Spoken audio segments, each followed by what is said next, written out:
دوسرا انسان کا نفس اور تیسرا انسان کی عقل، تین الگ الگ چیزیں ہیں۔ قرآن مجید میں، حدیث مبارکہ میں تینوں کا الگ الگ تذکرہ ہے۔ قلب جذبات کا مقام ہے، جذبات خوشی کے، غم کے، محبت کے، نفرت کے، سخاوت کے، بخیلی کے، یہ سب جذبات کا تعلق قلب کے ساتھ ہے۔ انسان کا نفس خواہشات کا مقام ہے، خواہشات جتنی بھی ہیں ان کا تعلق نفس کے ساتھ ہے، اچھی ہوں یا بری ہوں۔ اچھی خواہش میں اللہ کا دوست بن جاؤں، تہجد گزار بن جاؤں، متقی بن جاؤں، مجھے جنت مل جائے، اللہ مجھ سے راضی ہو جائے، خواہش ہے مگر اچھی ہے، مستحسن ہے۔ اور بری خواہش، لوگ مجھے پہچانیں، میری مرضی چلے ہر کام میں۔ تو خواہش اچھی بھی ہوتی ہے، بری بھی ہوتی ہے، جذبات اچھے بھی ہوتے ہیں، برے بھی ہوتے ہیں۔ اور تیسری چیز ہے انسان کی عقل۔ عقل میت کو پروسیسر کی طرح ایک ایسا عضو ہے کہ اس کو جو جذبہ دے دو یا خیال دے دو وہ اس کو پروسیس کر دیتا ہے۔ وہ پروسیسر ہے، صرف اپنا کچھ نہیں۔ جیسی خواہش ہوگی ویسے خیالات پروسیس کرے گا، دل میں جیسا جذبہ ہوگا ویسی سوچ سوچے گا۔ تو وہ ان دونوں سے سگنل لے کے اس کو پروسیس کرتا رہتا ہے۔ چنانچہ نیکی ذہن میں ہوگی تو نیکی کے خیالات آتے رہیں گے، برائی ہوگی تو برے خیالات آتے رہیں گے۔ تو اصل جو نعمتیں بنی وہ دو ہی ہیں، قلب ہے اور نفس ہے۔ اور انسان کی اصلاح کے دو ہی طریقے ہیں، یا اس کا نفس سنور جائے یا اس کا قلب سنور جائے، اور دونوں کی دلیل قرآن پاک سے۔ اس لیے تزکیہ نفس کا تذکرہ، قد افلح من تزکا، تحقیق فلاح پا گیا وہ جس نے اپنے آپ کو ستھرا کیا، یہ نفس کا تذکرہ ہے۔ وَنَفْسٍ وَمَا سَوَّاهَا فَأَلْهَمَهَا فُجُورَهَا وَتَقْوَاهَا قَدْ أَفْلَحَ مَنْ زَكَّاهَا۔ تو گویا نفس کا تزکیہ ہونے سے بھی بندہ سنور جاتا ہے۔ وَمَنْ تَزَكَّى فَإِنَّمَا يَتَزَكَّى لِنَفْسِهِ، جو ستھرا ہوا اپنے لیے ستھرا۔ تو یہ بھی ضروری ہے۔ اور دوسرا ہے قلب کا سنورنا، منور ہونا، ٹھیک ہونا، یہ بھی ضروری ہے۔ چنانچہ قرآن مجید میں بھی بہت ساری جگہوں پر قلب کے بارے میں فرمایا، افلا یتدبرون القرآن ام علی قلوب اقفالها، کیوں یہ قرآن مجید میں غور نہیں کرتے، کیا ان کے دلوں پہ تالے لگے ہوئے ہیں؟ تو دلوں کا تذکرہ حدیث پاک میں بہت وضاحت سے بتایا، ان فی الجسد بنی آدم لمضغہ اذا فسدت فسد الجسد کلہ واذا صلحت صلح الجسد کلہ الا وہی القلب۔ تو قلب کے سنورنے سے انسان کا سنورنا یہ بھی قرآن و حدیث سے ثابت ہے، اور نفس کے سنورنے سے انسان کا سنورنا یہ بھی قرآن و حدیث سے ثابت ہے۔ دو ہی طریقے ہیں۔ اللہ رب العزت کی مشیت نے پسند کیا کہ انسان شروع سے نفس کا تزکیہ کریں، مجاہدہ کریں اور اللہ کا قرب پائیں۔ چنانچہ شروع سے لے کے تاریخ انسانیت کو پڑھ کے دیکھ لیں، نفس کے مجاہدے، اس لیے کہ یہ نفس اللہ کا سب سے بڑا دشمن ہے۔ کائنات میں کسی بت کی اتنی پرستش نہیں کی گئی جتنی پرستش اس بت کی گئی ہے، نفس کے بت کی۔ اور اس کی پرستش صرف کافر اور مشرک نہیں کرتے، کلمہ پڑھنے والے بھی کرتے ہیں، یہ ایسا بت ہے۔ اس کی پرستش سے چھٹکارا قسمت والے پاتے ہیں، اس لیے یہ سب سے بڑا دشمن بنا، شیطان سے بھی بڑا دشمن۔ وہ کیسے؟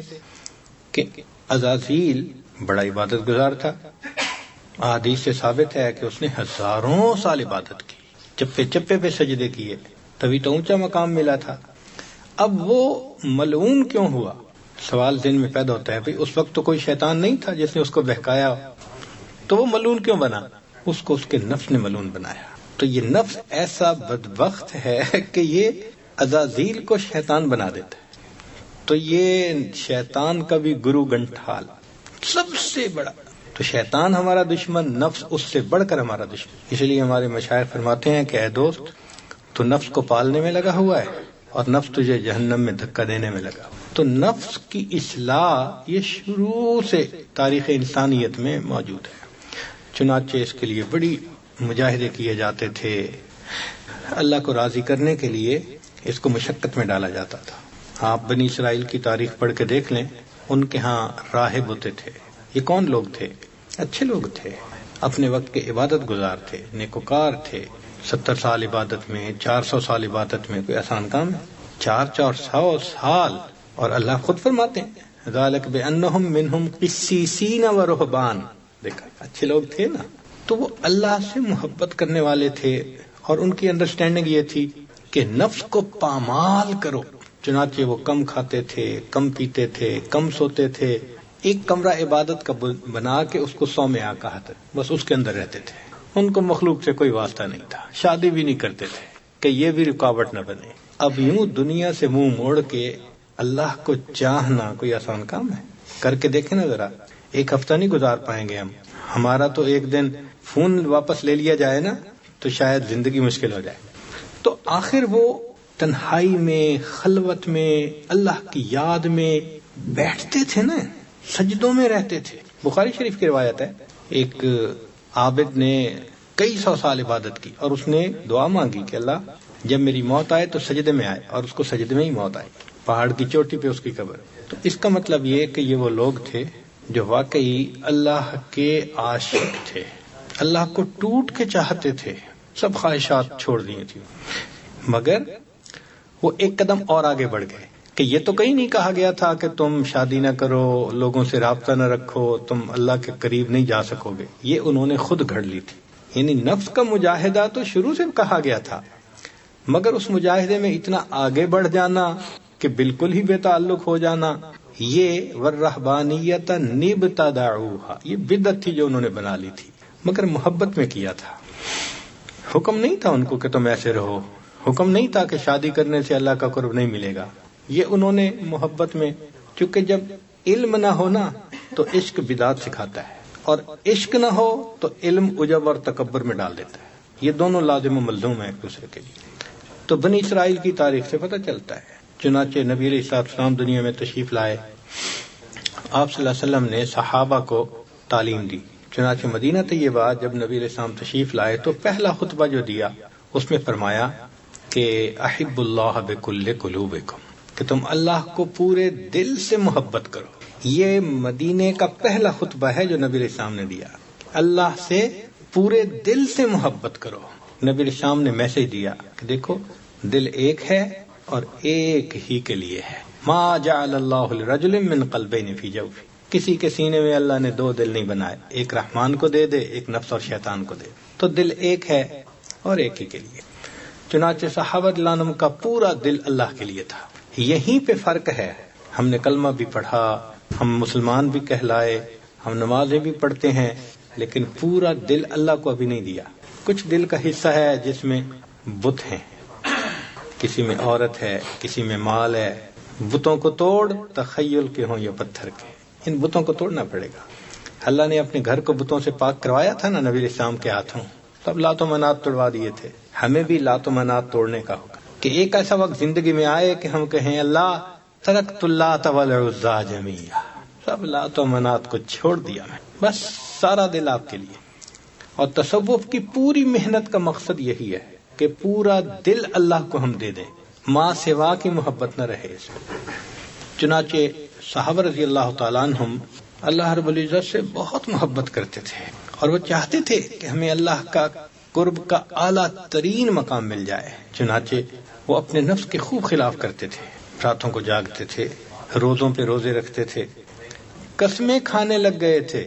تو نبی علیہ السلام نے بلا کے کہا کہ دیکھو میں تم میں سب سے زیادہ اللہ سے ڈرنے والا، سب سے زیادہ خوف کھانے والا، میں گھر میں بیویوں کے ساتھ بھی رہتا ہوں اور ایک دن کھاتا ہوں، ایک دن افطار بھی کرتا ہوں. تو اس کا مطلب یہ کہ صحابہ رضی اللہ عنہم کا بھی یہی تھا جذبہ کہ نفس کو پامال کرنے کے لیے بس جو کر سکتے ہو کر دو. تو نبی علیہ السلام نے ان کو ذرا بیلنس کیا کہ دیکھو وہ رہبانیت کے لائن پہ مت جاؤ کہ تم کہہ رہے ہو کہ میں بیوی سے نہیں ملوں گا آج کے بعد جب تک یہ نہ ہو جائے. نہیں، تم شریعت کے دائرے میں زندگی گزارو. چنانچہ صحابہ رضی اللہ عنہم نے پھر اس کے بعد ایک دن روزہ، ایک دن افطار. ورنہ بعض ایسے بھی صحابی تھے کہ ان کی بیویاں نبی علیہ السلام کے پاس پہنچ گئیں، اللہ کے نبی صلی اللہ علیہ وسلم ان کو تو ہم سے کوئی غرض ہی نہیں ہے. تو نبی علیہ السلام نے پھر ان کو سمجھایا کہ دیکھو بھائی بیویوں کے حق ہیں تمہارے اوپر. حتیٰ کہ عمر لانوں کے پاس ایک خاتون آئی، میرا خاوند ساری رات عبادت کرتا ہے، سارا دن روزہ رکھتا ہے. تو عمر لانوں پوچھتے ہیں کیا مطلب؟ کہتی ہے ساری رات عبادت کرتا ہے، سارے دن روزہ رکھتا ہے. تو کعب لانوں قریب بیٹھے ہوئے تھے، وہ کہنے لگے اس نے بڑے اچھے انداز سے خاوند کی شکایت لگائی. تو وہ کہنے لگے یہ تو تعریف کر رہی ہے. کہنا تعریف تو کر رہی ہے، جو ساری رات عبادت کرے گا، سارے دن روزہ رکھے گا، تو بیوی کے لیے وقت کہاں سے بچے گا؟ تو اس کا مطلب یہ کہ صحابہ رضی اللہ عنہم اتنی عبادت کرتے تھے. نبی علیہ السلام نے پھر ان کو سمجھایا. مگر ایک چیز آپ کو کامن ملے گی ان کی زندگی میں کہ نفس کی خواہش کو توڑنا ان کے اوپر ختم. ذرا سی کوئی بات اس میں نفس کی خواہش شامل ہوتی تھی نا. عبداللہ ابن عمر رضی اللہ عنہ نے بیمار ہیں, آخری وقت ہے, دل میں چاہت ہوئی میں مچھلی کھاؤں, گھر والوں کو بتا دیا مچھلی منگاؤ. انہوں نے مچھلی منگائی, پکا لی. این آخری وقت میں جب کھانے کا وقت آیا, ساحل آ گیا, وہ مچھلی اٹھا کے دے دی. تو صحابہ رضی اللہ عنہم جب دیکھتے تھے کہ ایک چیز نفس کے اندر آئی فوراً اس کے خلاف کرتے. تو یہ نفس کے خلاف کرنا, خواہشات کو توڑنا, یہ تزکیہ حاصل کرنے کا ایک طریقہ ہے جو سلف صالحین سے چلا آ رہا ہے, اور صحابہ کے ابتدائی دور میں یہی طریقہ چلا. چنانچہ تابعین کی زندگی کو دیکھ لیں, تبع تابعین کی زندگی کو دیکھ لیں, وہ اپنے اوپر اس قسم کی پابندیاں لگاتے تھے. عمر بن عبدالعزیز رحمۃ اللہ علیہ خلیفہ بنے, نیت کر لی کہ آج کے بعد بس میں غسل نہیں کروں گا جو بیوی کے ساتھ ہوتا ہے. اب بتاؤ یہ کوئی فرض تو نہیں ہے نا, یہ شرط تو نہیں ہے نا خلیفہ بننے کی, مگر بس ایک احساس ذمہ داری تھی کہ اب میری مسئولیت بڑھ گئی, لہذا اب میں اپنا پورا وقت اللہ کی عبادت. یہ حال تھا. چنانچہ صحابہ رضی اللہ عنہم اور تابعین کے بعد یہ سلسلہ پوری امت میں چلا کہ اللہ کو پانے کے لیے نفس کا تزکیہ کرنا ضروری, اور نفس کے تزکیہ کے لیے مجاہدے ضروری. چنانچہ اکابر نے خوب مجاہدے کیے. آپ کتابوں میں پڑھتے ہیں معمولی کھانا کھایا, ایک لقمہ کھاتے تھے, 2 لقمے کھاتے تھے, 1 گھونٹ پانی پیتے تھے. آپ احوال الصادقین پڑھ کر دیکھ لیں علامہ عبدالوہاب شیرانی رحمۃ اللہ علیہ کے, آپ حیران ہو جائیں گے. وہ لکھتے ہیں کہ اتنا کم کھاتے تھے کہ ہمیں ہفتے کے بعد جا کر لیٹرین کی ضرورت محسوس ہوتی تھی, 1 ہفتے کے بعد. اور مینگنیاں جیسے بکری کرتی ہے نا, اس طرح اجابت ہوتی تھی کم کھانے کی وجہ سے. اپنے بارے میں لکھتے ہیں کہ میں کھاتا تھا تو مجھے روزانہ 1 مرتبہ بیت الخلاء جانے کی ضرورت پیش آئی تو میری والدہ نے مجھے کہا کہ حکیم کے پاس جاؤ تمہارا پیٹ خراب ہو گیا. 24 گھنٹے میں 1 مرتبہ بیت الخلاء جاتے تھے تو ماں کہتی ہے حکیم کے پاس جاؤ تمہارا پیٹ خراب ہو گیا. اور ہم ماشاءاللہ نمازیں جتنی ہیں اس سے بھی زیادہ مرتبہ ہیں, بیت اللہ 5 مرتبہ, بیت الخلاء 7 مرتبہ. تو اس کا مطلب یہ ہے کہ سلف صالحین واقعی بہت مجاہدہ کرتے تھے, راتوں کو عبادت کرتے تھے, عشاء کے وضو سے فجر کی نمازیں پڑھتے تھے, تلاوت میں لگے ہوتے تھے. ایک کامن سی چیز تھی رات کو جاگنا, ایک عام چیز تھی. جو کہا جاتا ہے نا کہ مدینہ طیبہ میں اگر کوئی جاتا تم شہد کے مکھیوں کے بھن بھنانے کی آواز آتی ہے, اس لیے کہ زندہ شہر تھا, زندہ لوگ تھے. تو مجاہدہ نفس کا کر کے اپنے آپ کو شریعت کی لگام دینا اور اپنے آپ کو نیکی کے اوپر لگانا, یہ ہمارے اکابر کا طریقہ رہا ہے.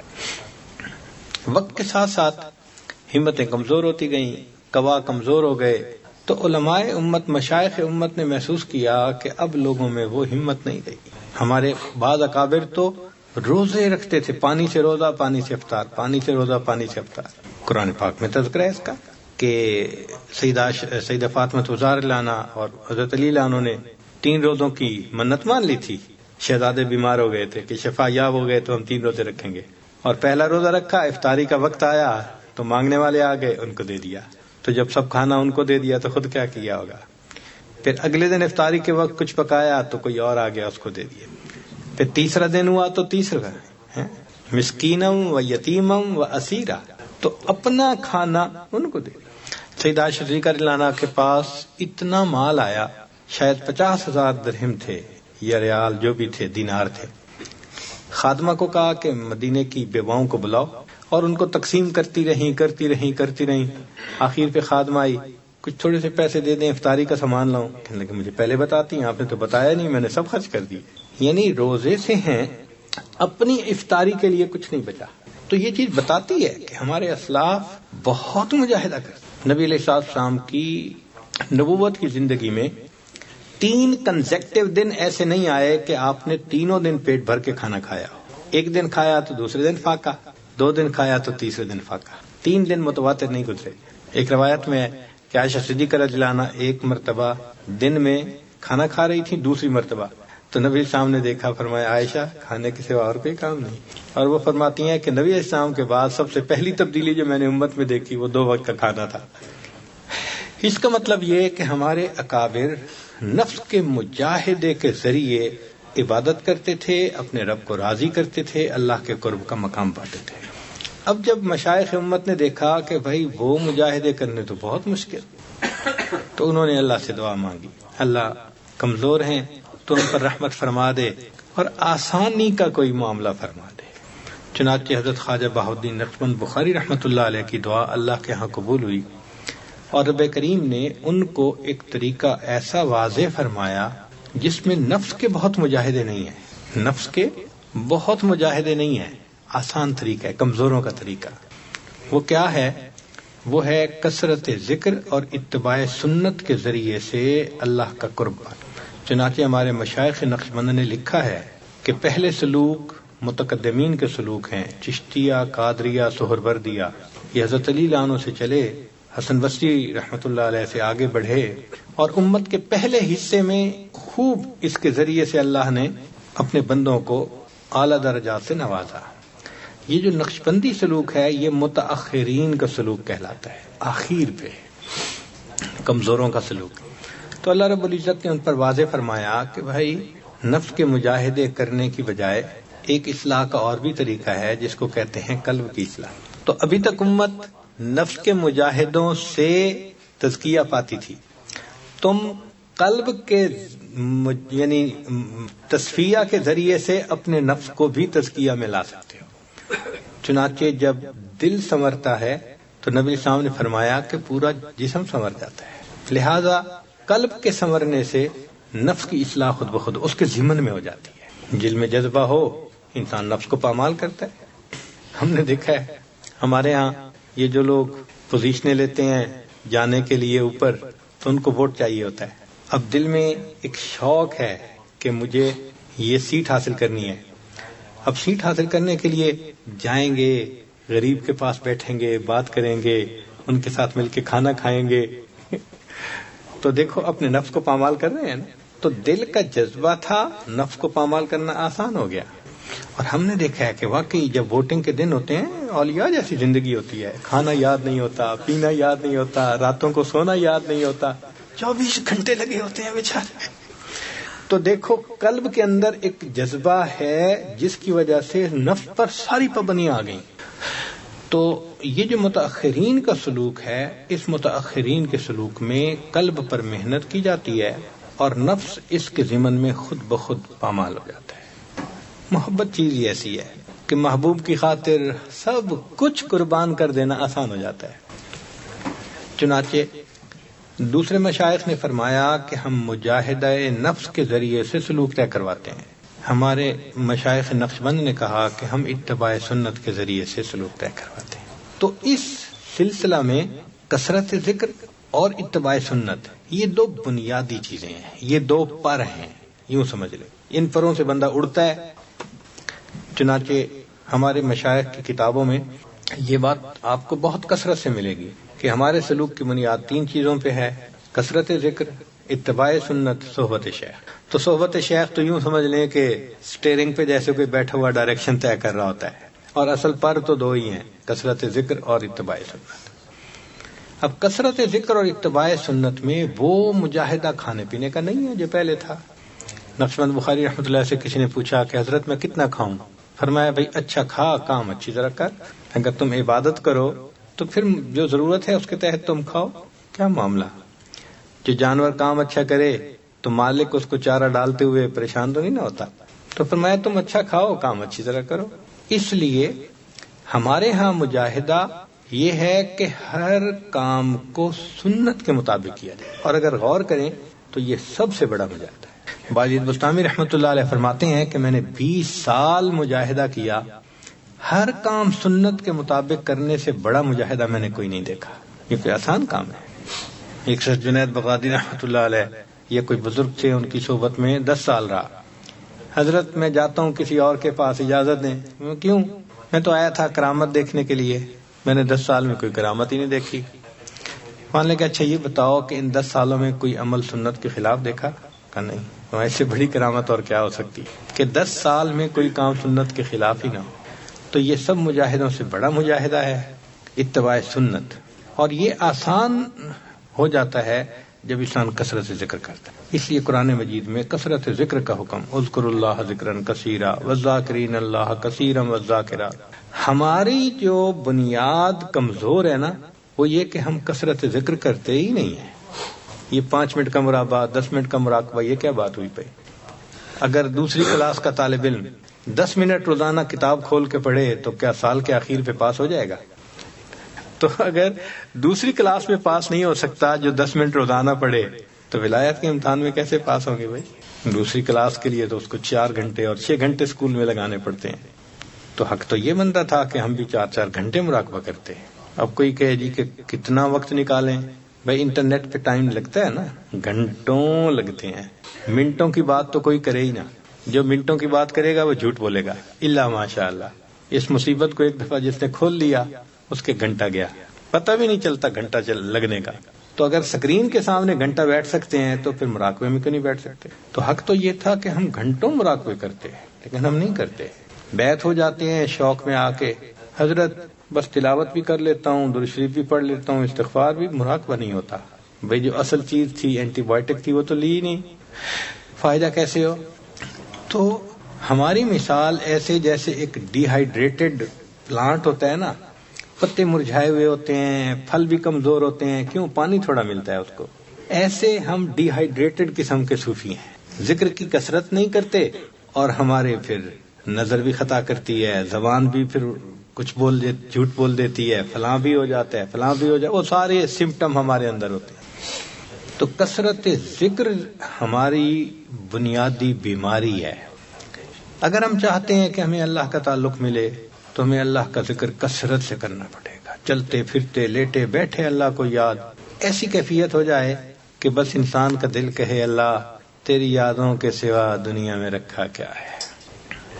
امام راضی رحمۃ اللہ علیہ فرماتے تھے، اے اللہ دن اچھا نہیں لگتا مگر تیری یاد کے ساتھ، رات اچھی نہیں لگتی مگر تجھ سے راز و نیاز کے ساتھ. تو بنیادی کمی کوتاہی آج کے دور میں وہ ذکر کی کمی، اور جو ذکر کم کریں وَلَا يَذْكُرُونَ اللَّهَ إِلَّا قَلِيلًا، ان کی علامت بتا دی، مذبذبین بین ذالک لا الہ الا ولا الہ. اور ہم بھی آج مذبذبی ہیں، نہ پورے دنیا دار ہیں نہ پورے دیندار ہیں. دنیا داروں کے مجمع میں جا کے بیٹھو تو وہ کہتے ہیں یہ مولوی کہاں سے آ گیا، جاؤ، وہ بھی بھگا دیتے ہیں. اور دینداروں کے مجمع میں آ کے بیٹھو تو اپنے گناہوں کو دیکھ کے لگتا ہے کہ ہم دینداروں کے مجمع بھی نہیں. واقعی صحیح بات ہے. ہمارے نفس کی حالت وہی ہے کہ دھوبی کا کتا، نہ گھر کا نہ گھاٹ کا، نہ ادھر ہے نہ ادھر ہے، نہ خدا ہی ملا نہ وصال صنم، نہ ادھر کے رہے نہ ادھر کے. تو ہم اگر چاہتے ہیں کہ ہم بدلیں، اس کا طریقہ کثرت ذکر، اتباع سنت.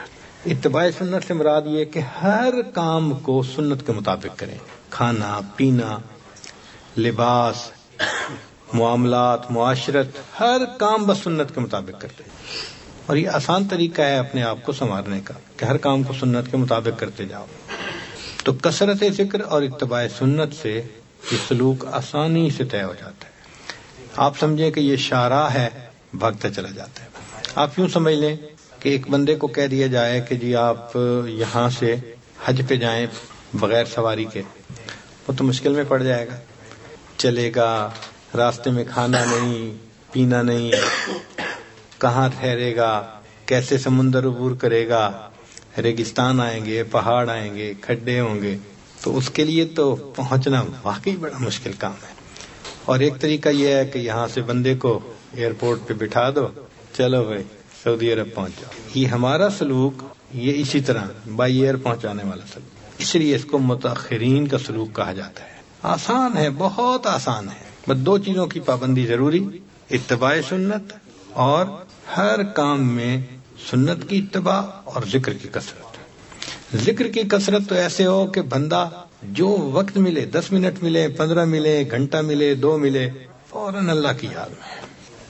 اور جو لوگ کہتے ہیں کہ جی ہم تو مصروف ہیں دفتر بزنس کی وجہ سے، شریعت کہتی ہے کہ تم دفتر مت چھوڑو، بزنس نہ چھوڑو، کرو، مگر دل اللہ کو طرف رکھو نا.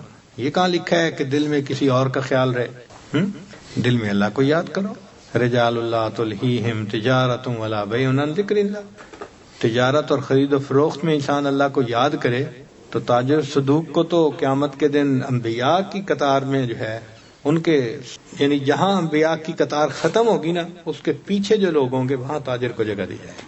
تو مقصود ہے کہ ہر وقت دل میں اللہ کی یاد رہے. اور ہم نے تو دیکھا ہے اس کو کہ جب دل کہیں اٹک جاتا ہے نا 24 گھنٹے اسی کی یاد. یہ نوجوان ساتھی میں نے اپنے دوست یہ یونس صاحب کو کہا کہ یہ صوفی لوگ ہیں, آپ ذرا غور کرنا, جہاں ٹھہریں گے نا بھاگیں گے باہر. آج ہم باہر سے آئے, کوئی ادھر فون پہ باتیں کر رہا ہے, کوئی ادھر فون پہ باتیں کر رہا ہے, پوری گلی میں ہمیں جگہ جگہ دیکھا. اٹکا ہوا ہے نا دل کہیں نہ کہیں, بھاگتے ہیں. اور بعض نے تو پھر مجلس میں رنگ بند کی ہوتی ہے, وہ دل دھڑک رہا ہوتا ہے, وہ وائبریشن ہوتی ہے تو دل دھڑکتا ہے. وائبریشن ہوئی, اس کو لے کے بھاگے, ہاتھ میں آ گیا میسج, آ گیا فون ہے. تو جب دل اٹکا ہوا ہوتا ہے تو پتہ چلتا ہے کہ دل اٹکا ہے کہیں. جن کا اللہ کے ساتھ دل اٹکتا ہے ان کے اٹھنے بیٹھنے سے بھی پتہ چل جاتا ہے. یہ اپنا دل دے چکے ہیں, یہ کسی کے بن گئے. دل من لئی تیری بن گئی.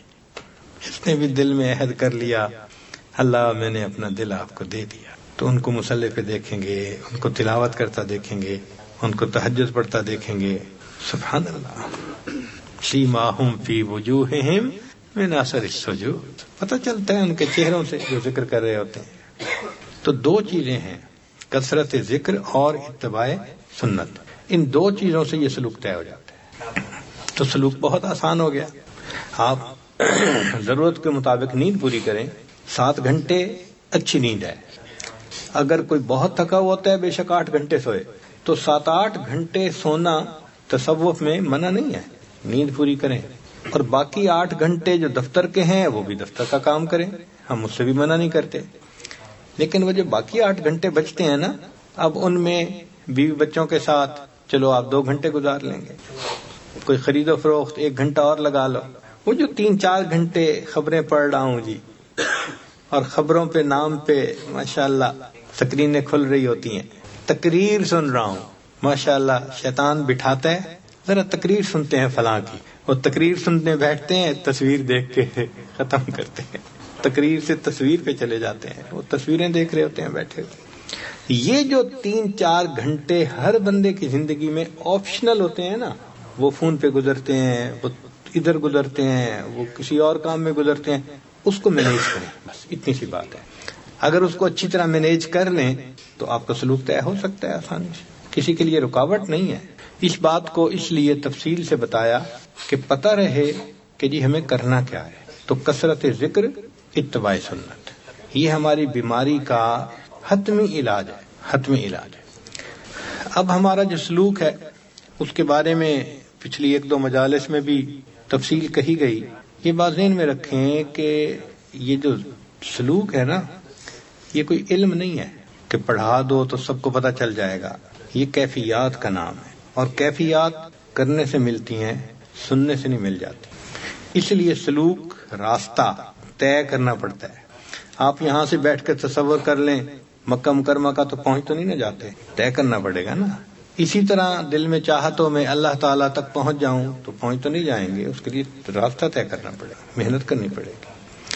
اب اس کے لیے ہمارے مشائخ نے یہ بتلایا کہ دیکھو چھت پہ جیسے بندہ چڑھنا چاہتا ہے نا تو سیڑھیاں ہوتی ہیں, سیڑھیوں پہ چڑھتا جائے چھت پہ چلا جاتا ہے. جو ماسٹر کی ڈگری کرنا چاہے تو 16 سال کا ایک سلیبس ہوتا ہے, ماسٹرز کر لیتا ہے. اسی طرح جو اللہ تعالیٰ تک پہنچنا چاہے تو 35 اسباق ہیں, اگر وہ کر لے گا تو اللہ رب العزت کی معرفت نصیب ہو جائے. انہوں نے ہم پر یہ احسان کیا کہ اس کو کھول کھول کے بتا دیا. پہلے سبق پر تم یہ کرنا, یہ کیفیت ملے گی, یہ کرنا, یہ کیفیت ملے گی, یہ کرنا تو یہ کیفیت ملے گی. اب بتائیں کتنا آسان کر دیا انہوں نے راستے کو. اب ایک بندہ 2 سیڑھیاں چڑھ کے کھڑا ہی ہو جائے تو قصور کسی کا تو نہیں ہے نا, اپنا ہی قصور ہے. آج یہی ہے کہ 1 سبق کیا, 2 سبق کیا, اور 2 سبق کے بعد بس کھڑے ہوئے ہیں. اسی پہ سال گزر گیا, 2 سال گزر گئے. اچھا ایک بات بتائیں, اگر کوئی طالب علم تیسری کلاس میں 3 سال لگا دے, اسے پاس کہیں گے یا فیل کہیں گے؟ بولے فیل کہیں گے. اب کسی بندے کو سبق میں 3 سال لگ جائیں تو کیا کہیں گے؟ فیل ہے بھائی، اور کیا. تو ہمیں آگے بڑھنا چاہیے، کوشش کرنی چاہیے، اور اس میں رکاوٹ ہماری اپنی سستی کے سوا اور کچھ نہیں. حضرت خواجہ محمد معصوم رحمۃ اللہ علیہ فرماتے ہیں اپنے مکتوبات میں کہ ہمارے اس سلسلے میں محرومی نہیں ہے. در طریق ما محرومی نیست، در طریق ما محرومی نیست، اس طریقے میں محرومی نہیں ہے. وہ فرماتے ہیں کہ منزل تک پہنچنے میں سستی کے سوا اور کوئی رکاوٹ نہیں ہے. سالک کی اپنی سستی کے سوا کوئی رکاوٹ نہیں، خود ہی سست ہے. ہمیں یاد آتا ہے کہ امریکہ میں بہت بڑے بڑے ہائی وے ہیں، تو وہاں پر بعض ہائی وے ایسے ہیں کہ اس کو ٹرن پائک کہتے ہیں، کہ آپ اس ہائی وے پہ ایک دفعہ چڑھ گئے نا تو اس کا ایگزٹ کہیں نہیں ہوتا، ایک منزل ہوتی ہے، بس وہاں جا کے ایگزٹ آتا ہے، درمیان میں کہیں نہیں. اس کو ٹرن پائک کہتے ہیں. یہ سلوک بھی ٹرن پائک کی طرح ہے، جو چڑھ گیا ادھر ادھر کہیں نہیں جا سکتا. ہاں ایک ہی ہے کہ منزل پہ اگر نہیں پہنچا تو اس کا مطلب ہے کھڑا ہو گیا درمیان میں، ورنہ آہستہ بھی چلتا رہے تو پہنچ ہی جائے گا نا منزل پہ. ہمارے اس طریق میں منزل تک پہنچنے میں کوئی رکاوٹ نہیں ہے سوائے اپنی سستی کے. تو بھئی ہم سستی سے توبہ کریں، اور جن اعمال نے ہمیں سست بنایا ہوا ہے ان اعمال کو چھوڑیں، اور جہاں دل کو الجھایا ہوا ہے، اس دل کے ٹکڑے کئی ہوئے، کوئی یہاں گرا کوئی وہاں گرا. آج کل تو ٹکڑے بھی بہت ہوتے ہیں، اس پہ نظر پڑی تو ایک ٹکڑا اس کو دے دیا اس پہ نظر پڑی ٹکڑا اس کو دے دیا. تو ہم اپنے آپ کو ما سوا میں الجھنے سے بچائیں. یہ جو انٹر انٹو دی نیٹ، اس مصیبت سے بچیں. یہ بھی بڑی مصیبت ہے آج کل. اللہ اکبر کبیرہ. اللہ تعالیٰ نے تو زندگی اچھی گزارنے کے لیے وائف بنائی تھی، شیطان نے جہنم جانے کے لیے وائی فائی بنا دی. وہ بیچاری وائف کا بھی وقت وائی فائی کو چلا جاتا ہے. تو اس مصیبت سے بچیں. پھر دیکھیں کیفیات کیسے ملتی ہیں. اچھا یہ کوئی نیا تجربہ نہیں ہے کہ آج کے دور میں ایک نیا تجربہ کر رہے ہیں، نہیں. یہ کام اللہ نے ہمارے مشائخ پہ کھولا، کروڑوں لوگوں کو انہوں نے اس راستے پہ چلایا، خود بھی انہوں نے اللہ کی محبت پائی، کروڑوں بندوں کو اللہ کی محبت نصیب، اور ان کی پاکیزہ زندگی اس کے اوپر دلیل ہے. تو یہ پیٹنٹ کام ہے. سلوک کے بارے میں بار بار اس لیے بتایا جا رہا ہے کہ کم از کم ہمیں پتہ تو ہونا کہ ہم نے کرنا کیا ہے. ہمارے سلوک کے جو پہلے 7 سبق ہیں وہ لطائف کے اسباق کہلاتے ہیں. 5 لطائف عالم امر اور 2 عالم خلق. سارے لطائف کے ذکر کا ایک ہی جیسا اثر ہے. جیسے کسی عمارت کے پلر ہوتے ہیں، اس پر عمارت بنتی ہے. یہ 7 جو ہمارے لطائف ہیں، یہ 7 پلر ہیں جس پر ہماری روحانیت کی عمارت بنی. پلر مضبوط ہوتے ہیں تو عمارت بلند بنتی ہے. تو جتنا ہم ان پر زیادہ محنت کریں گے اور لطائف زیادہ روشن ہوں گے، اتنا پھر آگے معرفت کی سیڑھیاں چڑھنا ہمارے لیے آسان ہو جائے گا. تو اس پر محنت کرنے کی ضرورت ہے. تو 7 لطائف پر محنت کرنے سے انسان کو شریعت پہ چلنا آسان ہو جاتا ہے. اس لیے ساجد نے عرض کیا تھا کہ جب سالک بیت ہوتا ہے تو فسق و فجور کی زندگی ہوتی ہے شروع میں، تو 7 اسباق اس کی زندگی کو فتویٰ میں لے کے آ جاتے ہیں. کم از کم حرام سے بچتا ہے، حلال کے دائرے میں آ جاتا ہے. تو 7 اسباق سالک کو فسق و فجور سے بچا کر حلال کے دائرے میں لے آتے ہیں. تو یہ فتویٰ کے اندر زندگی آ جاتی ہے. پھر 7 کے بعد تحلیل کے اسباق ہیں. تحلیل کے اسباق لا الہ الا اللہ، چاہے سانس روک کر کریں چاہے زبان سے کریں. ان کی یہ برکت ہے کہ دل پہ جھاڑو پھر جاتا ہے، تبتل مل جاتا ہے، انقطاع عن المخلوق. دل سے کسی کا تعلق رہتا ہی نہیں ہے، ہر ایک سے دل کٹ جاتا ہے، اللہ کے ساتھ جڑ جاتا ہے. تو یہ لا الہ الا اللہ جو ہے، یہ یوں سمجھیں کہ بالکل پالش کر دیتا ہے انسان کے دل کو. دیکھیں نا، ایک چیز کو پہلے صاف کرتے ہیں پھر پالش کرتے ہیں. تو ذکر نے صاف کر دیا اور تحلیل نے اس کو پالش کر دیا، چمکا دیا. اب ذرے کا نام و نشان ہی نہیں مٹی کے لیے. یہی کیفیت انسان کے سبق کی ہے. قرآن مجید کی آیت ہے وَاذْكُرِ اسْمَ رَبِّكَ، ذکر کر رب کے نام کا. اب کوئی ہم سے پوچھے جی تمہارے رب کا کیا نام ہے، تو ہم کیا بتائیں گے؟ اللہ. باقی تو صفاتی نام ہے نا، ذاتی نام جو ہے وہ تو اس میں جلالہ اللہ ہے نا. تو وَاذْكُرِ اسْمَ رَبِّكَ یعنی ذکر کر اللہ کے نام کا، رب کے نام کا، نتیجہ کیا نکلے گا؟ وَتَبَتَّلْ إِلَيْهِ تَبْتِيلًا، اور اس کی طرف تبتل اختیار کرو، مخلوق سے کٹو، اللہ سے جڑو۔ تو ذکر کو اس رتبے تک ہم نے پہنچانا ہے کہ مخلوق سے دل کٹ جائے، اللہ سے دل جڑ جائے، مخلوق سے دل کٹ جائے اور اللہ سے دل۔ جب تک دل ما سوا میں پھنسا ہوا ہے، اللہ کی معرفت اس پر حرام ہے۔ اللہ تعالیٰ شرک پسند نہیں فرماتے، شرک پسند نہیں فرماتے۔ تھوڑا سا بھی دل میں کسی غیر کو جگہ دے دی ہوئی ہوگی نا، اللہ غنی ہے، کہتا ہے جاؤ جس کی محبت تم نے دل میں رکھی ہے اسی کو محبوب بناؤ۔ اسی لیے میسج لکھتے ہیں نا، تو جب میسج لکھنے لگے نا آئی لو یو، تو 3 لفظ ہیں، 3 دفعہ سوچا کریں۔ اگر تو دائرہ شریعت کے اندر ہے پھر تو ہے جائز، بیوی کو لکھا، ماں کو لکھا، باپ کو لکھا، شیخ کو لکھا۔ اگر تو دائرہ شریعت کے اندر ہے پھر تو ہے ٹھیک، اور اگر نفسانی، شیطانی، شہوانی وجہ سے لکھ رہے ہیں تو یہ 3 لفظ ڈرتے ہوئے لکھتے ہوئے 3 دفعہ سوچیں۔ ایسا نہ ہو کہ میں کہہ رہا ہوں آئی لو یو اور اللہ کہے محبت تو تو اس سے کرتا ہے تو جاؤ میں نے تمہیں اسی کے حوالے کر دیا، اپنے چاہنے والوں کی فہرست سے میں نے تمہیں کاٹ دیا۔ اس لیے یہ 3 لفظ لکھنا پہاڑ کی طرح بھاری ہونے چاہیے بندے پہ، سوچ کے لکھے۔ آئی لو یو کیوں لکھ رہا ہوں؟ نفس کی خاطر لکھ رہا ہوں۔ اگر نفس کی خاطر لکھا تو پھر اللہ کے چاہنے والوں میں سے نام کٹ سکتا ہے۔ اللہ بڑے غیور ہیں، بڑے غیور ہیں۔ ایک غیر چہرے پر محبت کی نظر سے 20 سال کے بعد قرآن پاک سینے سے نکال دیا گیا۔ یہ اللہ کی غیرت کا معاملہ ہے۔ نبی صاحب نے فرمایا انا اغیر الناس، انا اغیر ولد آدم واللہ اغیر منی، میں اولاد آدم میں سب سے زیادہ غیور ہوں، اللہ مجھ سے بھی زیادہ غیور ہے۔ تو اس لیے یہ جو ہے نا دل پھنس جانا کہیں، وہ تو رسی سے آپ نے کسی جانور کو باندھ دیا، وہ ہل ہی نہیں سکتا۔ اچھا آپ اگر کسی پرندے کو 20 فٹ دھاگے سے باندھ دیں تو وہ بیچارہ پرواز تو کرے گا مگر 20 فٹ سے اوپر جا ہی نہیں سکتا۔ ایسے ہی ہمارا حال ہوتا ہے، ہم نے دل ادھر ادھر کہیں اٹکایا ہوا ہوتا ہے، بس وہ ایک تھوڑی سی پرواز ہوتی ہے جو ہم کرتے ہیں ظاہر داری کی، اس سے اوپر جا ہی نہیں سکتا۔ گرفتاری سے کھلیں گے تو آزادی سے سفر طے کریں گے۔ اس لیے اس پہ محنت کرنے کی ضرورت ہے کہ دل کہیں نہ اٹکا ہوا ہو، کامل اللہ کو دینا ہے، پورا دل اللہ کو۔ محبوب حقیقی اللہ ہے، مشہود حقیقی اللہ ہے، مطلوب حقیقی اللہ ہے، خدا بندہ مقصود من تو یہ بھرت آئے۔ تو دل سے یہ آواز، اس کو کہتے ہیں باز گشت۔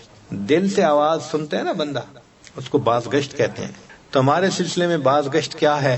خدا بندہ مقصود من تو ای ورث آئے، تو مارا محبت معرفت ذوق شوق خود بھی، تو دل سے آواز آئے تیرے سوا محبوب حقیقی کوئی نہیں ہے، کوئی نہیں، تیرے سوا مقصود حقیقی کوئی نہیں ہے، کوئی نہیں۔ ایسی کیفیت دل کی ہو، یاد میں تیری سب کو بھلا دوں کوئی نہ مجھ کو یاد رہے، تجھ پر سب گھر بار لٹا دوں خانہ دل آباد رہے، سب خوشیوں کو آگ لگا دوں غم سے تیرے دل شاد رہے، سب کو نظر سے اپنی گرا دوں تجھ سے فقط فریاد رہے۔ ایسی کیفیت ہو جائے تو پہلے لطائف کے اسباق کرنے سے انسان کبائر کو چھوڑ کر فتویٰ کی حدود میں آ جاتا ہے، اور تحلیل کا ذکر کرنے سے یہ تقویٰ کی حدود میں آ جاتا ہے۔ پھر انسان گناہ کے موقعوں سے بھی بچتا ہے، دل کی کیفیت ایسی ہو جاتی ہے، تقویٰ پہ زندگی آ جاتی ہے۔ اب جب ماں سوا سے بھی ہٹ کٹ گئے تو پھر کیا ہوتا ہے کہ اللہ کی محبت میں پھر انسان کو ایک جذب کا مقام ملتا ہے۔ چنانچہ ہمارے سلسلے کا جو 10واں سبق ہے مراقبہ احدیت، وہ فنا کا سبق ہے کہ انسان اللہ کی محبت میں فنائیت، گم ہوتا ہے اللہ کی محبت میں، اس کی کیفیت ایسی ہوتی ہے۔ اللہ اکبر کبیرہ، ہر وقت اللہ کی طرف دھیان، اللہ کی طرف یاد، یہ فنا کی کیفیت بھی عجیب ہے۔ حضرت مجذوب رحمۃ اللہ نے فرمایا پینشن ہو گئی ہے، کیا بات ہے اپنی، اب دن بھی ہے اپنا اور رات ہے اپنی، اب اور ہی کچھ ہے میرے دن رات کا عالم، ہر وقت ہی رہتا ہے ملاقات کا عالم۔ تو یہ جو فنائیت کی کیفیت ہے نا، پھر ہر وقت ہی رہتا ہے ملاقات کا عالم۔ وہ زندگی کے لمحے کتنے اچھے ہوں گے کہ جس میں انسان کا دل ایک اللہ کی محبت سے بھرا ہوا۔ تو ابھی تک تو ہمیں اللہ کی محبت کا وہ مزہ نہیں آیا جو بندے کو بیگانہ کر دیتا ہے. تو عالم سے کرتی ہے بیگانہ دل کو، عجب چیز ہے لذت آشنائی. ابھی وہ آشنائی کی لذت ہمیں نہیں ملی، تبھی تو ہم دنیا سے بھی بیگانہ نہیں نہ ہوئے. تو پہلے 10 سبق تک پہنچتے پہنچتے سالک کو اللہ کی محبت میں مستی کا مقام مل جاتا ہے، جذب کا مقام مل جاتا ہے، استغراق کی کیفیت. بس دل چاہتا ہے نہ کوئی مجھے چھیڑے، میں اللہ کی یاد میں بیٹھا رہوں، راتوں کو اللہ کی یاد، دن میں اللہ کی یاد. چنانچہ ایک نوجوان ہاسٹل میں رہتا تھا تو روزانہ 3 گھنٹے مراقبہ کرتا تھا. تو مراقبے سے پہلے 2 رکعت نفل پڑھتا تھا. یا اللہ کوئی آ کے دروازہ نہ کھٹکھٹائے، کوئی مجھے ڈسٹرب نہ کرے. 2 رکعت نفل پڑھ کے اللہ سے دعا مانگتا تھا کہ یا اللہ کوئی ڈسٹرب کرنے والا نہ آ جائے کہیں. اللہ اکبر کبیرہ. یوں اللہ کی محبت میں وقت کا پتہ بھی نہیں چلتا. ایسا لطف ملتا ہے، رہوں بیٹھا میں اپنا سر جھکا کر، سرور ایسا عطا کر دل بدل دے. ایک سرور ہوتا ہے، جائیے کس واسطے اے درد میں خانے کے بیچ، کچھ عجب مستی ہے اپنے دل کے پیمانے کے بھی. ایک لطف ہوتا ہے، ایک مزہ ہوتا ہے، اللہ اکبر، جو اللہ والوں کو اللہ کی یاد میں ملتا ہے. تو یہ پہلے 10 اسباق ماں سوا سے بندے کو کاٹتے ہیں، اللہ کے ساتھ جوڑ دیتے ہیں، اور انسان اللہ کی محبت میں ڈوب جاتا ہے. اگر یہ کیفیات نہیں تو پھر اسباق کو نئے سرے سے کرنا چاہیے. چنانچہ بعض اوقات جو مجازین ہیں وہ پوچھتے ہیں کہ ہمیں کیسے پتہ چلے کہ یہ اس کا سبق طے ہوا یا نہیں. بھائی آسان طریقہ، اگر بیعت ہونے کے بعد اس کے اندر شہوات میں کمی آئی، آنکھ کا پرہیز آ گیا، غیر محرم سے تعلق چھٹ گیا، شریعت کے اوپر آ گیا، ظاہر شریعت کے مطابق بن گیا، تو اس کا مطلب یہ ہے کہ اب اس کے اوپر لطیفہ قلب کا اثر ہو رہا ہے، شہوت ختم ہو رہی ہے.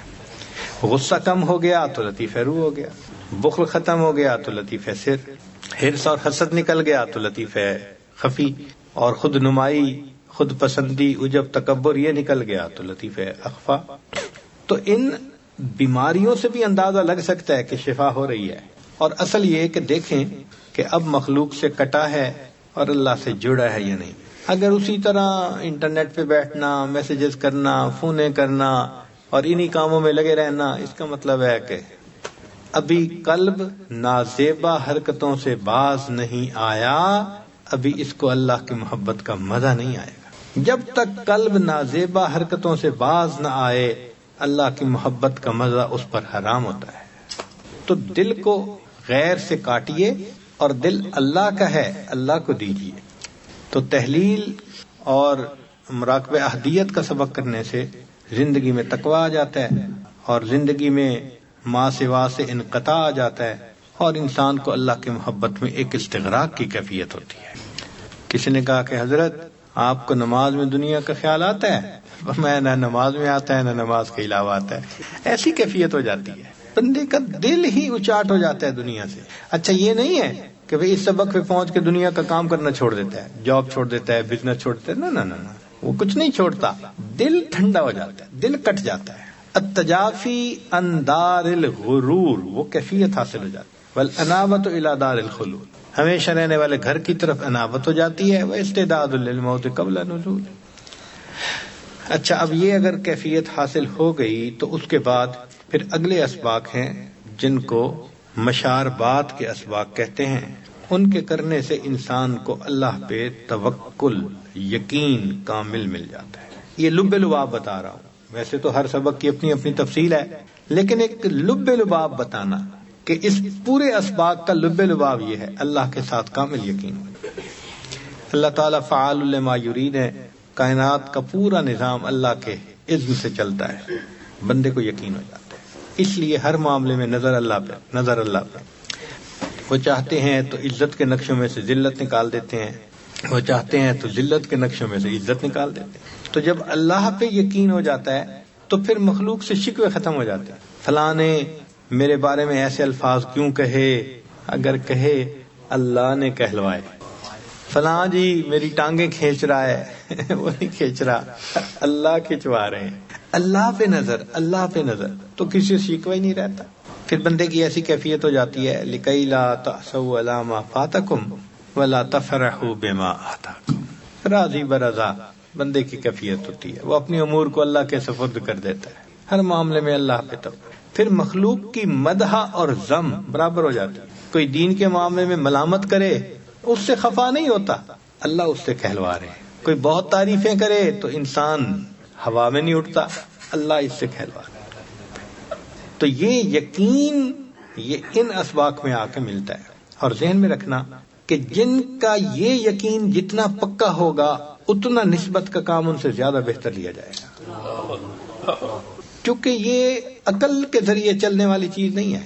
آپ عقل سے ایک کام کو پھیلا سکتے ہیں، دیکھو دنیا میں کتنے کام ہیں جو پھیلے ہوئے ہیں، کتنی تحریکیں ہیں جو پھیلی ہوئی ہیں، مگر قبولیت تو نہیں ہے نا۔ تو عقل سے پھیلاؤ تو آ سکتا ہے، گہراؤ نہیں آئے گا۔ گہراؤ آئے گا جب قبولیت ہوگی اندر، اور قبولیت ہوگی یقین کے اوپر۔ تو ان اسباق میں پھر سالک کو اللہ تعالیٰ کی ذات پر ایک یقین کامل ہو جاتا ہے، ہر معاملے میں اللہ کی طرف رجوع کرتا ہے، ہر معاملے میں اللہ کی طرف دھیان۔ پھر اس کے بعد چند اسباق ہیں جن کو معیت اور اقربیت کے اسباق کہا جاتا ہے۔ ان اسباق میں جا کر پھر سالک کو اللہ تعالیٰ کے ساتھ مقام احسان والی کیفیت مل جاتی ہے، معیت کی کیفیت مل جاتی ہے۔ تو بس 3-4 لفظ یاد رکھیں سلوک کا خلاصہ۔ لطائف کے اسباق سے زندگی فتویٰ میں آ جاتی ہے، تحلیل کے اسباق میں زندگی تقویٰ میں آ جاتی ہے، مشاربات کے اسباق پہ انسان میں توکل آ جاتا ہے، میت کے اسباق میں انسان کو مقام احسان کی کیفیت مل جاتی ہے، اللہ کی میت ہر وقت استحضار رہ جاتا ہے، ان تعبد اللہ کأنک تراہ، یہ کیفیت ہو جاتی ہے۔ ہمارے مشائخ نے کہا کہ ولایت کا سلوک یہاں تک طے ہو جاتا ہے، اس سے آگے بھی سلوک ہے۔ یہ تو 16 سبق ہوئے نا، 35 تک ہیں، مگر وہ کمالات کے سلوک ہیں، کمالات نبوت، کمالات رسالت، کمالات اولو العزم، مراقبہ حقائق کے ہیں، مراقبہ حقیقت قرآن، حقیقت صلاۃ، حقیقت کعبہ ربانی، وہ سب حقائق اور وہ اونچے اسباق ہیں۔ تو وہ تو بعد کی بات ہے نا، کم از کم ہر بندے کو یہ جو 15-16 سبق ہیں یہاں تک تو پہنچنا چاہیے نا، تاکہ مقام احسان والی نماز پڑھنی نصیب ہو جائے۔ کب تک ہم بے دھیانی کی نمازیں پڑھتے رہیں گے، بے ذوق سجدے کرتے رہیں گے، بے سرور نمازیں پڑھتے رہیں گے؟ حضرت مجد الفانی رحمۃ اللہ نے اپنے مکتوبات میں ایک عجیب بات لکھی ہے، فرماتے ہیں کہ ہر مومن کو جنت میں اللہ تعالیٰ کا دیدار نصیب ہوگا، رویت باری تعالیٰ نصیب ہوگی، مگر جو رویت کی کیفیت جنت میں ہوگی وہ دنیا میں نماز کی کیفیت کے مطابق ہوگی۔ جو کیفیت دنیا میں نماز کی ہوگی ویسی کیفیت رویت کی ہوگی۔ پھر وہ اس کو ایکسپلین کرتے ہیں کہ جن لوگوں کو دنیا میں ماں سوا کے خیال کے بغیر نماز پڑھنی نصیب ہوگی، یکسوئی کے ساتھ، دھیان کے ساتھ، یہ وہ لوگ ہوں گے جن کو اللہ کا دیدار ہوگا بغیر کسی حائل اور پردے کے۔ اور جتنے دنیا میں نماز پڑھتے ہوئے وساوس آئیں گے نا، اتنے پردے آتے جائیں گے۔ وساوس بھری نماز ہوگی تو پردوں کے ساتھ۔ اب ایک ہے پردوں میں سے دلہن کو دیکھنا، اور ایک ہے پردے کے بغیر دیکھنا۔ اب سوچئے کتنی بڑی نعمت سے محروم ہو جائیں گے اگر ہم نے اپنی نماز کو بغیر وساوس کے نہ حاصل کیا دنیا۔ اس لیے اس پر محنت کرنی بہت ضروری ہے تاکہ ہمیں بھی نماز مقام احسان والی ان تعبد اللہ کأنک تراہ یہ کیفیت نصیب ہو جائے۔ اللہ اکبر۔ امام ربانی مجدد رحمۃ اللہ ایک مکتوبات میں لکھتے ہیں، اگر نماز نہ ہوتی تو اس دنیا میں ہمیں محبوب کا وصل کون جو ہے وہ عطا کرتا؟ نماز ہی تو ہے، دنیا میں محبوب کے وصل کی ایک کیفیت ہو جاتی ہے، سامنے کھڑے ہیں۔ تو اصل سلوک کا مقصد مقام احسان والی نماز کی کیفیت نصیب ہو جانا۔ کوئی کرامات مقصد نہیں ہے، کوئی رنگ دیکھنے مقصد نہیں ہے، دعائیں قبول ہونا مقصد نہیں ہے، عزتیں ملنا مقصد نہیں ہے، مقدمے فتح ہونا مقصد نہیں ہے، فتوحات کے دروازے، کوئی مقصد نہیں ہے۔ ایک مقصد ہے کہ قلب کی ایسی کیفیت ہو جائے کہ ان تعبد اللہ کأنک تراہ۔ جب تک یہ کیفیت نہ ملی ہمیں پورے دین کی جو ہے وہ نعمت نہیں ملی، کیونکہ نبی صاحب نے فرمایا آذا جبرائیل اتاکم یعلمکم دینکم، یہ تمہیں تمہارا دین سکھانے کے لیے آئے تھے۔ تو احسان دین کا حصہ ہے، شامل ہے۔ نہیں حاصل ہوا تو دین کا کچھ حصہ ابھی ہمیں حاصل نہیں ہوا۔ تو کامل دین مل جائے، ہمیں وہ کیفیت مل جائے، چند سجدے بھی ہم کر گئے نا اس کیفیت کے ساتھ تو انشاءاللہ اللہ تعالیٰ کی رحمت کی نظر ہوگی۔ اب اس میں رکاوٹ کوئی دوسرا نہیں ہے، ہمارا اپنا نفس ہے، ہماری اپنی خواہشات ہیں، ہمارے اپنے جذبات ہیں۔ ہمارے بزرگوں نے تو اللہ سے ایسا طریقہ مانگا جو بہت آسان ہے، اب اس پہ چلنا ہمارا کام ہے۔ تو بھئی اپنے معمولات کی پابندی کیجئے۔ ہمارے مشائخ نے لکھا ہے من لا ورد لہ لا وارد لہ، جو ورد نہیں کرے گا، وظائف نہیں کرے گا، اس پر کوئی کیفیات نہیں آئیں گی۔ حضرت سید واسع شاہ رحمۃ اللہ علیہ ایک مرتبہ فرمانے لگے کہ ہمیں پتہ چل جاتا ہے کہ کون بندہ ذکر کرتا ہے کون نہیں کرتا، تو ہم ذہن میں سوچنے لگے کشف ہوتا ہوگا، مگر وہ بڑے صاحب کشف تھے، فوراً کہنے لگے یہ کشف نہیں ہوتا۔ تو میں نے کہا جی، فرمانے لگے دیکھو جو ذکر کرے گا یقیناً اس پر کیفیات ہوں گی، اور جس پر کیفیات ہوں گی وہ لازماً شیخ سے رابطہ کرے گا، وہ ڈھونڈے گا چاہے دنیا کے دوسرے کونے پہ ہے، اس کو تو پوچھنا ہے نا۔ اور جس کا رابطہ ہی نہیں ہوتا 6 مہینے، اس کا مطلب کرتا ہی کچھ نہیں ہے۔ اور واقعی ہم نے دیکھا کہ جو اذکار کرتے ہیں، مراقبہ کرتے ہیں، ان کی کیفیات ہوتی ہیں، وہ تو ڈھونڈتے ہیں، وہ تو جہاں بھی ہو ڈھونڈ نکالتے ہیں، پوچھتے ہیں حضرت مجھے اب کیا کرنا ہے۔ تو کیفیت ہوگی تو بندہ ڈھونڈے گا نا۔ وہی لطیفہ ہے کہ بہو کو امید تھی تو ولادت کے دن قریب تھے، تو وہ ساس کو کہنے لگی کہ اچھا اب میں سو رہی ہوں تو اگر ولادت کا مسئلہ قریب آئے تو مجھے جگا دینا۔ اس نے کہا میں تجھے نہیں جگاؤں گی، تو سارے محلے کو جگائے گی۔ تو جس کی ولادت ہونی ہوتی ہے اس کو کوئی نہیں جگاتا، وہ سب کو جگاتی ہے۔ اسی طرح جو کیفیات بندے پہ آتی ہیں تو وہ تو شیخ کو بتائے بغیر رہ ہی نہیں سکتا، چاہے میسج کرے، چاہے خط لکھے، چاہے کسی طرح پہنچے، وہ پہنچ ہی کے رہے گا۔ اور جس کو رابطہ ہی نہیں، 4 مہینے، 6 مہینے، 1 سال، اس کا مطلب یہ کہ ورد وظیفہ کوئی نہیں ہو رہا، سمپل سی بات ہے۔ تو اس لیے ہمارے اس کام میں رکاوٹ ہماری اپنی سستی ہے۔ اب یہ ذہن میں بٹھا لیجئے کہ ہم نے ذکر کی کثرت کرنی ہے اور سنت کی اتباع کرنی ہے، اور جو کیفیات ہوں پھر ان کو شیخ سے پوچھنا ہے۔ راستہ بڑا سیدھا سیدھا۔ اللہ تعالیٰ ہمیں اپنی محبت عطا فرمائے۔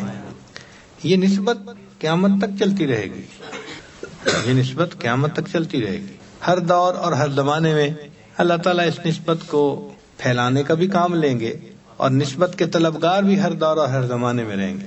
دنیا میں لوگ ہیں آج بھی یکسوئی کے ساتھ لگے ہوئے ہیں۔ ہمارے بعض لوگ جب اپنے حال احوال سناتے ہیں تو دل کو خوشی ہوتی ہے۔ اب یہی رمضان گزرا تو کسی نے مشکل سے 1 ختم کیا ہوگا، کسی نے 2 ختم کیے ہوں گے۔ ایک نوجوان نے خط لکھا حضرت الحمدللہ اس رمضان میں 30 مرتبہ قرآن پاک پڑھنے کی توفیق ملی، روزے ختم۔ سبحان اللہ۔ ہم سمجھتے ہیں کہ آدھا گھنٹہ مراقبہ بڑی چیز ہوتی ہے، الحمدللہ کسی نے مجھے میسج میں بتایا کہ آج کل 4 گھنٹے روزانہ مراقبہ کرنے کا میرا معمول، دلی 10,000 مرتبہ کلمہ طیبہ کا ذکر روزانہ کرنا معمول ہے۔ کسی کا 20,000 دفعہ معمول ہے، 30,000 مرتبہ، بلکہ ایک خاتون ہے اللہ کی بندی 40,000 مرتبہ روزانہ کا ذکر کرتی ہے، روزانہ کلمہ 40,000 مرتبہ۔ جو کرنے والے ہیں وہ کرتے ہیں، اپنے اوقات کو دین میں لگاتے ہیں۔ ایک عالمہ نے مجھے میسج کیا آج چھٹی کا دن تھا، الحمدللہ میں فجر کے بعد مراقبے میں بیٹھی، ظہر کی نماز کے وقت میں اٹھی، تو فجر سے ظہر تک مراقبہ کرنے والے اس وقت بھی لوگ موجود ہیں۔ یہ نہیں ہے کہ بھئی ہم اگر نہیں کرتے تو سارے ہی نہیں کرتے، کرنے والے ہیں، اللہ کے عاشق ہر دور اور ہر زمانے میں۔ تو بھئی ہمیں بھی چاہیے کہ ہم آگے بڑھیں، اعمال کریں اور اللہ سے اللہ کی محبت مانگیں۔ اللہ تعالی ہمیں یہ نعمت عطا فرما دے۔